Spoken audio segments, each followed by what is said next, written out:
प्रिय विद्यार्थियों, हमारा टॉपिक चल रहा था टैग क्वेश्चन। टैग क्वेश्चन के मैंने आपको और भी बात बताए थे, इनको कहते हैं टेल क्वेश्चन। पुछल्ला प्रश्न कहते हैं। क्या कहते हैं? पुछल्ला प्रश्न। हमने इनके जनरल नियम पढ़े, हालांकि वही है लेकिन हम इनको हटके पढ़ रहे हैं, थोड़ा अलग अलग करके पढ़ रहे हैं। हमने सामान्य नियम पढ़े थे कि हम लोग जब टैग क्वेश्चन बनाते हैं तो जो हमारा स्टेटमेंट दिया जाता है, जो हमारा कथन दिया जाता है, यदि वह पॉजिटिव है तो उसको नेगेटिव में कन्वर्ट किया जाता है, और यदि हमारा स्टेटमेंट नेगेटिव है तो उसको पॉजिटिव में कन्वर्ट किया जाता है। यानी कि सकारात्मक का नकारात्मक बनाते हैं और नकारात्मक का सकारात्मक बनाते हैं। इसके बाद में हमने पढ़ा था, देखिए नियम हमारे चालू होते हैं कि जब हम टैग क्वेश्चन बनाते हैं, स्टेटमेंट दिया जाता है तो हम सबसे पहले कॉमा का प्रयोग करते हैं। सबसे पहले किसका प्रयोग करते हैं? COMMA कॉमा का प्रयोग करते हैं। नंबर 1, सबसे पहले किसका प्रयोग करते हैं भाई? कॉमा का प्रयोग करते हैं। कॉमा के प्रयोग करने के बाद में हम लोग लगाते हैं हेल्पिंग वर्ब। क्या लगाते हैं भैया? हेल्पिंग वर्ब लगाते हैं। यदि वाक्य सकारात्मक है तो नकारात्मक, और नकारात्मक है तो सकारात्मक। तो यदि नकारात्मक वाक्य होगा तो हम क्या जोड़ देते हैं? नॉट। और नॉट को कैसे लिखते हैं? इस प्रकार से। और लास्ट में हम टेंस की पहचान तो करते हैं, लास्ट में क्या लगा देते हैं? प्रश्नवाचक चिन्ह। लेकिन हमने एक नियम पढ़ा था कि जब हम हेल्पिंग वर्ब लिखेंगे और हेल्पिंग वर्ब के बाद में जो हम सब्जेक्ट लिखते हैं, क्या लिखते हैं भाई लोगों? सब्जेक्ट लिखते हैं, तो वो किस फॉर्म में होना चाहिए? वो प्रोनाउन में होना चाहिए। कहने का तात्पर्य, टैग क्वेश्चन बनाते हैं तो नाउन के स्थान पर प्रोनाउन का प्रयोग किया जाता है। हम एक गोल्डन नियम यहाँ पर पढ़ रहे हैं, हम यहाँ पर एक स्पेशल नियम, स्पेसिफिक नियम पढ़ रहे हैं। यदि कथन में कोई हेल्पिंग वर्ब यानी कि सहायक क्रिया नहीं है तो टेंस की पहचान करके सहायक क्रिया डू, डज या डिड का प्रयोग करते हैं। देखिए, मेन वर्ब से ही पहचान करेंगे कि ये कौन सा टेंस है, और मेन वर्ब से पहचान करने के बाद में हम लोग प्रेजेंट टेंस होने पर डू और डज का प्रयोग करते हैं, और पास्ट टेंस होने पर और हम डिड का प्रयोग करते हैं। मैंने यहाँ पर 3 एग्जाम्पल सेट किए हैं, 2 प्रेजेंट के हैं और एक पास्ट का है। अब हमारे नियमों को देखते हैं और उनके अनुसार हम इनको सॉल्व करते हैं। पहला सेंटेंस जैसे ही गोज़ टू ऑफिस, अगला सेंटेंस है सी वेंट टू आगरा, और इससे अगला है दे प्ले फुटबॉल। हमसे कह दिया जाए एग्जाम में आप किस प्रकार से आएंगे और आपसे कहेंगे कि इनकी टैग क्वेश्चन बनाइए, तो देखिएगा हमें किन किन बातों का ध्यान रखना है। हालांकि वो हम नियम में पढ़ चुके हैं। अब हम देखिएगा, इनको हम रिटन फॉर्म में यहाँ पर कर रहे हैं। तो देखिए यहाँ पर ही करता है, गोज यहाँ पर वर्ब है, सी यहाँ पर सब्जेक्ट है करता है, वेंट यहाँ पे वर्ब है, दे आपका सब्जेक्ट है, प्ले यहाँ पर वर्ब है। यानी कि आपको सब्जेक्ट और वर्ब दे रखे हैं। सहायक क्रिया नहीं है क्योंकि ये पॉजिटिव सेंटेंस है। स्टेटमेंट कैसा है? ये जो स्टेटमेंट है तीनों, ये स्टेटमेंट किसके हैं भैया? ये जो स्टेटमेंट है ये है किसके? पॉजिटिव। कौन से हैं ये? पॉजिटिव हैं। हमें क्या बनाना पड़ेगा? नेगेटिव का बनाना पड़ेगा। और जब आप लोग नेगेटिव का बनाते हो तो सीधी सी बात है, किसकी आवश्यकता होती है? सहायक क्रिया की आवश्यकता होती है। और सहायक क्रिया की जब आपको आवश्यकता होती है तो आप लोग किसकी पहचान करते हो? टेंस की पहचान करते हो। देखो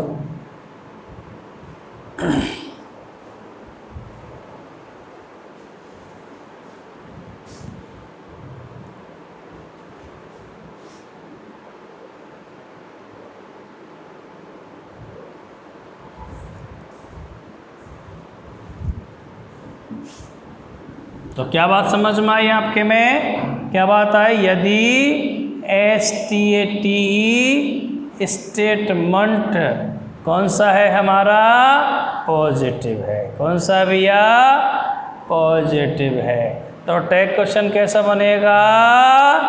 नेगेटिव का। किसका बनेगा? नेगेटिव का। और यदि स्टेटमेंट कैसा है? नेगेटिव वाला है। कैसा है? नेगेटिव। तो ये कैसा बनेगा? ये बनेगा पॉजिटिव वाला। ये बात समझने वाली बात है। अब देखिएगा हम किस प्रकार से इनको चेंज करते हैं, किस प्रकार से इनको बदलते हैं। देखिए प्रायर टैग क्वेश्चन की जो महत्ता है वह स्पोकन इंग्लिश में ज़्यादा है। सामान्य रूप से स्पोकन इंग्लिश में इनका संतुष्टिपूर्ण जवाब देने के लिए, संक्षिप्तीकरण करने के लिए इनका प्रयोग किया जाता है। तो देखिए आपने यहाँ पर पहचान की, गोज है। क्या है? गोज है। यहाँ पर क्या दे रखा है? बेंट है। यहाँ पे क्या दे रखा है? पिले। क्या दे रखा है? गोज क्यों लगाया गया? क्योंकि कर्ता यहाँ पर सिंगुलर ही है, तो गोज लगाया। अरे नेगेटिव बनाएंगे तो कौन सा क्रिया काम में लेंगे? यहाँ पे डज लेंगे। कौन से लेंगे? डज। और यहाँ पर डेड बेंट है तो सेकंड फॉर्म में तो कौन सी काम लेंगे? डेड। और यहाँ पर कौन सी काम लेंगे हम लोग? डू। हमारी तीनों सहायक क्रिया निकल के आ गई। देखिएगा पहले में डज, दूसरे में डिड और तीसरे में आपकी डू। इनका प्रयोग करके अब हम सेंटेंस बने। हमें टेंस की पहचान की। देखिए मैंने आपको जब ये चालू किए थे तो आपको मैंने एक चीज़ बताई थी कि प्रेजेंट टेंस की पहचान कैसे करते हैं। प्रेजेंट टेंस की पहचान करने का तरीका बताया, या तो क्रिया की फर्स्ट फॉर्म होगी, या उसमें एस होगा, या ES होगा। 3 कंडीशंस होंगे। तो देखिए यहाँ पर क्रिया में ES लगा हुआ है, यहाँ पर क्रिया की फर्स्ट फॉर्म में उसमें SES नहीं लगा हुआ है। तो सीधी सी बात है, हम जब इस प्रकार से सेंटेंस बनाते हैं तो ये हमारे टैग क्वेश्चन के अंतर्गत आते हैं। अब सेंटेंस हम कन्वर्ट कैसे करेंगे, बात ही आती है। अब देखिए हम किस प्रकार से सेंटेंस बनाते हैं।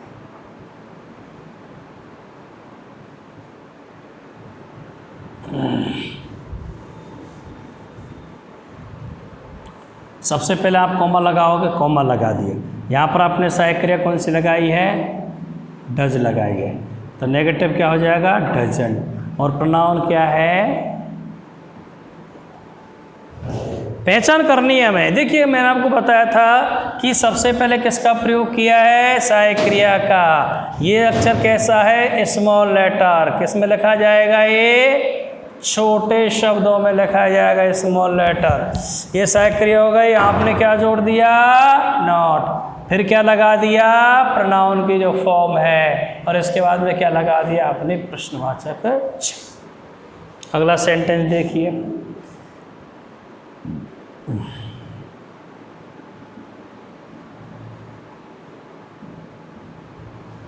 अगला देखिए।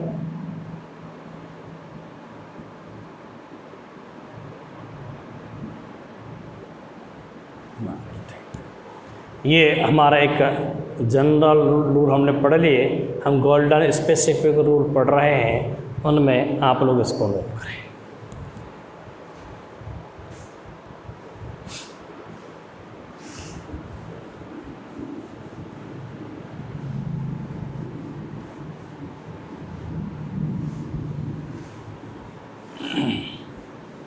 देखिए टॉपिक छोटा हो या बड़ा हो, उसके सारे कंसेप्ट क्लियर होने चाहिए कि एक बार पढ़ने में हमें काफ़ी सहूलियत मिले और हमारे काफ़ी कंसेप्ट क्लियर हो जाए।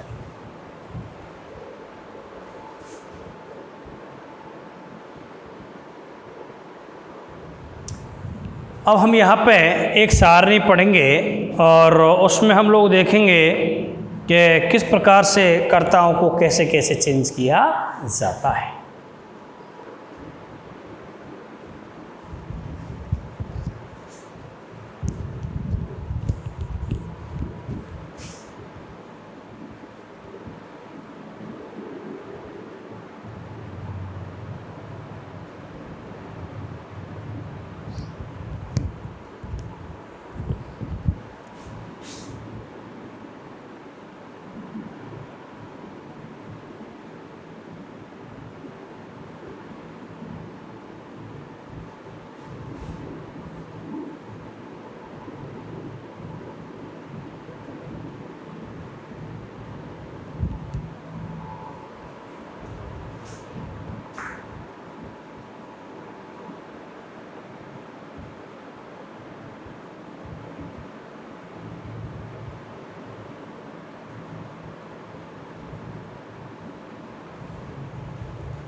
कथन में स्टेटमेंट का सब्जेक्ट यानी कि कथन का सब्जेक्ट क्या है, और जब हम क्वेश्चन टैग की बात करेंगे तो क्वेश्चन टैग में सब्जेक्ट कैसा होगा, ये हम लोग यहाँ पर पढ़ने जा रहे हैं। जैसे देयर है,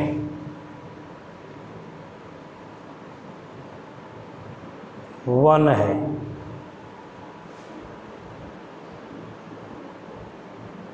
दिस है, दैट है, दीज है, दोज है।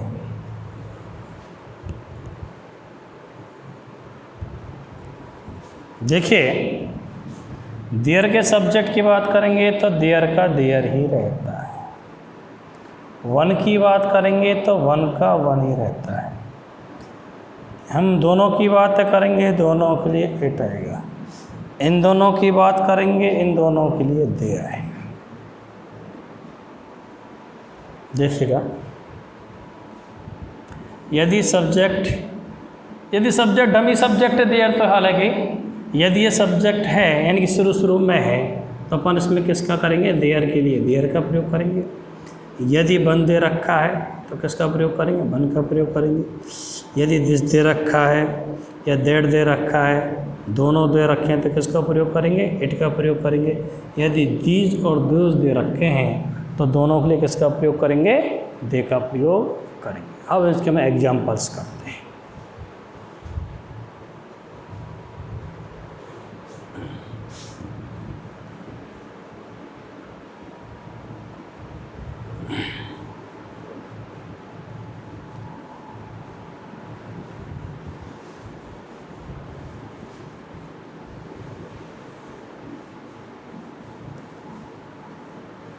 ये याद रखेंगे आप लोग। क्या बताया था आप लोगों को, अभी जस्ट बताया था, देयर का किस में चेंज करेंगे, देयर का करेंगे देयर में करेंगे। वन दे रखा तो वन किस में चेंज करेंगे, वन में चेंज करेंगे। यदि दिस दे रखा है तो और दैट दे रखा है तो दोनों किस में चेंज करेंगे, इट में चेंज करेंगे। यदि दीज दे रखा है और दोज दे रखा है, किस में चेंज करेंगे, दे में चेंज करेंगे। हम कुछ एग्जाम्पल देखते हैं यहाँ पर। Read the following examples.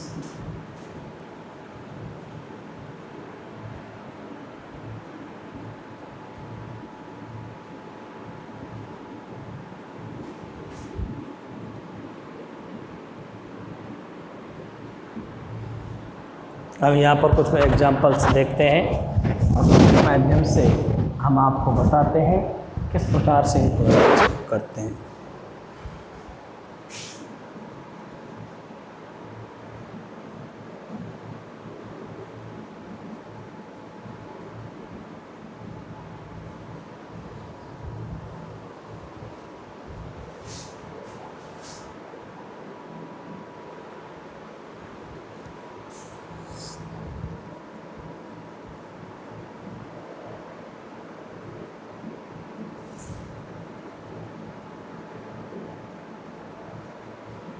देखो, देयर है, वन है, दिस है, दीज है, दैट है, दोस।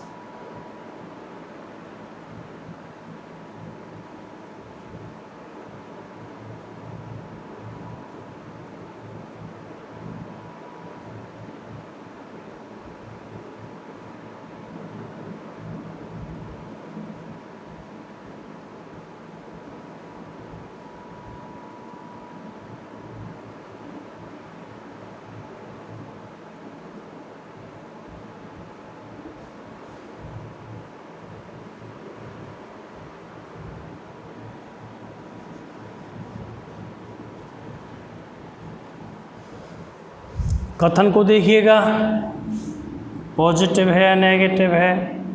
यदि पॉजिटिव है तो बनेगा,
देखिएगा उदाहरण, देयर इज ए काव, यहाँ देखिएगा इधर रखा है, ये पॉजिटिव था, लगाया नेगेटिव, एजेंट दिया।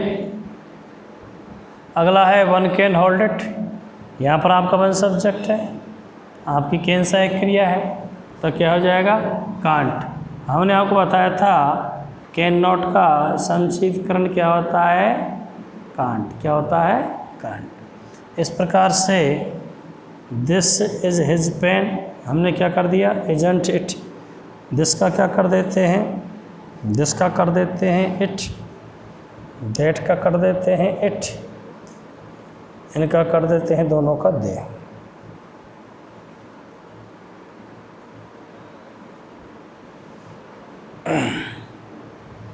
यहाँ पर था, ये देखिएगा, दीज आर एनिमल्स, तो आरंट थे। यहाँ था आपका इट, तो हमने क्या कर दिया, एजेंट इट, 2000 वर्ड्स आरंट थे। कहने का तात्पर्य है, यानी कि हम किस प्रकार से, यदि कर्ता हमारे ये निम्न दे रखे हों, यदि आपका कर्ता देयर दे रखा है, इसको देयर में चेंज करेंगे, कोई परिवर्तन, नो चेंज। वन दे रखा है तो वन को वन चेंज में करेंगे। यदि आपके दिस और दे रखे हैं, इट में करेंगे। यदि आपके दीज और दीज रखे हैं तो आप दोज में करेंगे। इस प्रकार से हम गोल्डन रूल में हमने आगे पढ़ लिया कि देयर को देयर में चेंज करते हैं, वन को वन में चेंज करते हैं, दिस और दैट को इट में चेंज करते हैं, और दीज और दोज को दे में चेंज करते हैं।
यदि one, this, that, these, those का प्रयोग कथन में एक एडजेक्टिव,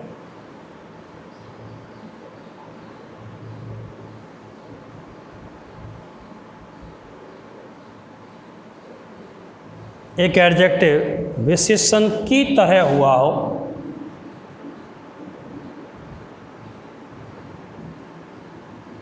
देखिएगा, यदि one, this, that, these, those का प्रयोग कथन में एक एडजेक्टिव विशेषण की तरह हुआ हो, अर्थात इनके साथ कोई नाउन आया है,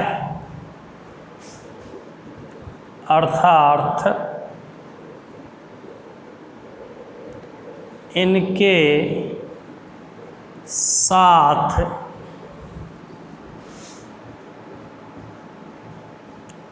कोई नाउन आया है, तो उस नाउन के नंबर और जेंडर के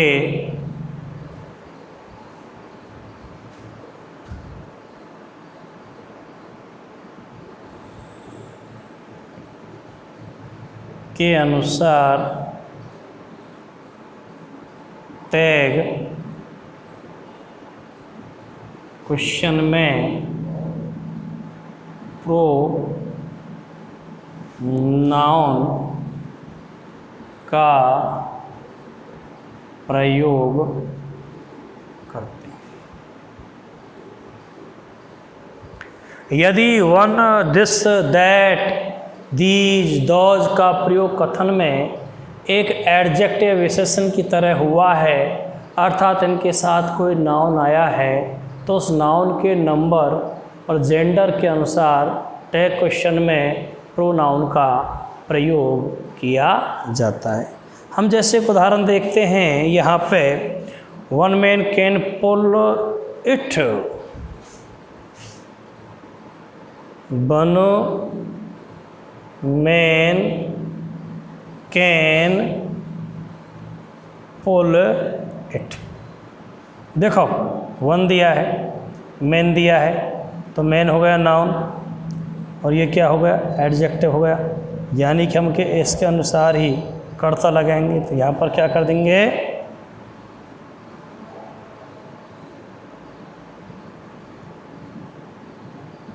कांटी।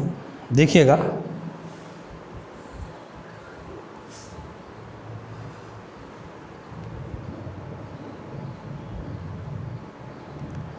This book is